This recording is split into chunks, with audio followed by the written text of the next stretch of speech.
Fears of all-out war looming over the Middle East. Are Israeli ground forces on the brink of moving into Gaza? Just minutes from now, I'll ask the Israeli ambassador to the United States. Plus, the mystery man who triggered the FBI petraeus probe revealed.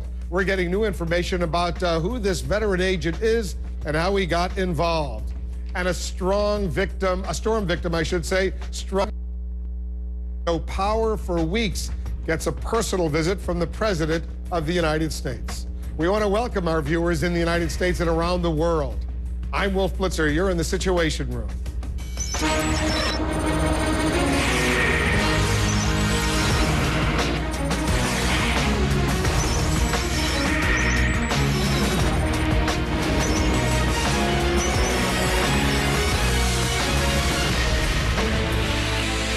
This is CNN Breaking News. And we've got breaking news, and we're getting new information about what then CIA Director David Petraeus knew about the Benghazi attack and when he knew it. Let's get right to our Pentagon correspondent, Barbara Starr. Barbara, what are you learning? Wolf, I have just spoken to someone, a source, a longstanding source, who has spoken to David Petraeus. This is someone on his level professionally. This person is directly familiar from Petraeus with his thinking, with Petraeus' thinking about what he will tell Congress tomorrow about the Benghazi attacks. David Petraeus wants to tell Congress that he knew almost immediately after the September 11th attacks that the group Ansar al-Sharia, that al-Qaeda sympathizing group in Libya, was responsible for the attacks. Here's how it goes. In Petraeus' view, there are two questions on the table. Who was responsible? And that is Ansar al-Sharia. He has intelligence, he believes, to back that up. Second question, what was their motivation? That is where some of the confusion may lie. What this source says Petraeus told him is there were intelligence reports that began to come in blaming that video, in that anti-Islamic video that sparked the riots in Cairo. That's the confusion. Was it that film or was it a terrorist attack? They got 20 intelligence reports blaming the film riot in Cairo. But, and this is critical, those reports were disproved over time, but disproved after Petraeus made his initial presentation to Congress. So David Petraeus believes there's a lot of confusion and a lot of misrepresentation of what he originally told Congress when he briefed them initially after the attacks. He wants to go up there tomorrow, sort it all out. He will also say he had his own talking points separate from UN Ambassador Susan Rice. That came from somewhere other in the administration than his direct talking point. So he wants to get all this sorted out. He believes it was the al-Qaeda sympathizer group, Ansar al-Sharia, that was responsible for the attack. So the question, Barbara, is he is convinced that the attack on the U.S. consulate in Benghazi had nothing to do with that anti-Muslim video that had been posted on YouTube, that this was a terrorist attack by this al-Qaeda-affiliated organization. The question, though, is when did he reach that final conclusion? Did he know that before Susan Rice, the U.S. ambassador to the United Nations, went on those 5 Sunday shows and insisted what happened in Benghazi was the result of spontaneous anger from that anti-Muslim video? All I can tell you, Wolf, is this source says the intelligence reports that came in blaming the video, those 20 or so reports, this source says Petraeus had those reports disproved over time after he testified, or rather briefed, the committees on Capitol Hill. When he looks at what Susan Rice said, here is what Petraeus' take is, according to my source. Petraeus developed some talking points, laying it all out. Those talking points, as always, were approved by the intelligence community. But then he sees Susan Rice make her statements, and he sees input from other areas of the administration. Petraeus, it is believed, will tell the committee he is not certain where Susan Rice got all of her information. It looks like the business about the video got disproved in the intelligence community at the highest levels, finally disproved after the fact. But still, Wolf, the question that hangs out there, could this basically be a combination of a lot of factors? It gets back to motivation. The group may have been responsible. What was their motivation? We're anxiously awaiting his testimony tomorrow, but that's going to be behind closed doors, right? Absolutely. It's not supposed to come out in public. I'm sure a lot of it will, though. Thanks very much, Barbara, for that.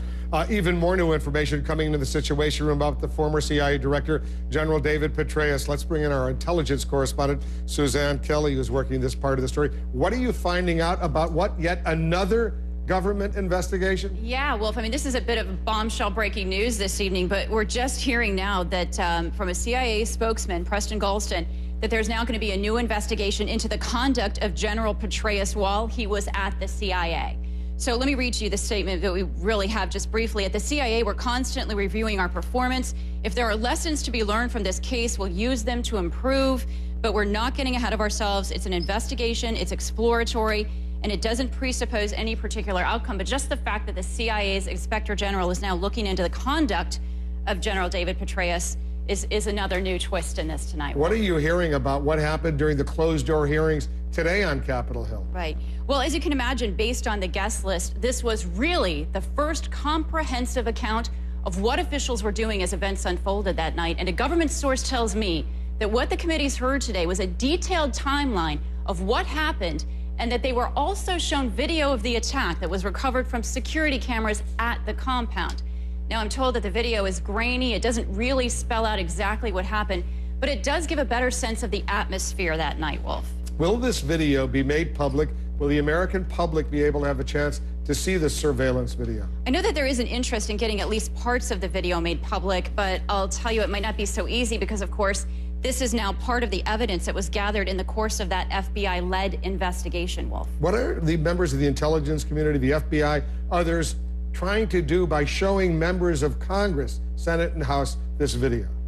Well, the official I spoke with wouldn't get into detail about what the video actually shows, but it's pretty clear and pretty safe to say that it's being brought out to give the committee members a better sense of what was going on outside the compound that night.